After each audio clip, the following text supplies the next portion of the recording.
So I wanted to get back to that report that you were talking about. There was a report from the Center for Public Integrity that linked your status on the NRA board with the NRA lobbying against this bill that we're talking about. Right. And they say, well, they're doing it for financial interest and not for public interest. And I wanted to just get your comment on that. The NRA has always been acting in the public's interest. They've been they've been a defender of the Second Amendment. It's not because of financial interest. It's because they defend the Second Amendment. What the founders and the original people that wrote this were intending, and what they actually wrote down. So they defend the Second Amendment. They don't necessarily say we're going to do this because somebody's writing me a check.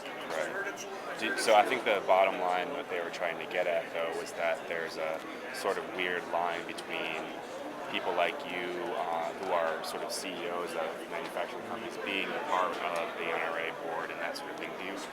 Is that like a legitimate sort of concern for people or for outside groups? I may not understand that. No, you need leaders to lead organizations. Yeah. And the one place they get leaders is the military. The other place they get leaders are politicians, and really the third place they get them are entrepreneurs. Mm-hmm. You just can't get leadership from one area, because then you'll become pretty myopic in that area as an organization. So they have a broad base of leaders on the board. Okay. So if we start eliminating who can be a leader on for-profit organizations, you start losing nonprofits. You limit the leadership categories for nonprofits. You start eliminating nonprofits. Right. My last question is, the NRA said that in response to the bill on the legislation, they said that the high capacity magazines are kind of standard for self-defense weapons and stuff like that.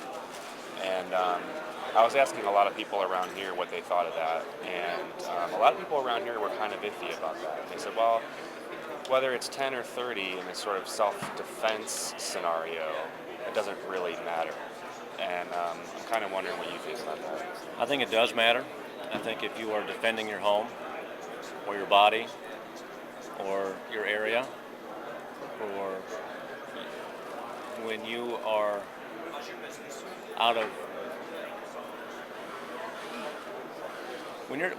it does matter. When you're defending, you want to have as much advantage as possible. So it does matter. And the police will tell you that when they are what they want to procure, and the military does as well. So just as much advantage as possible is absolutely better than not. Right. Okay. So you go the other way. So I think it's just an advantage.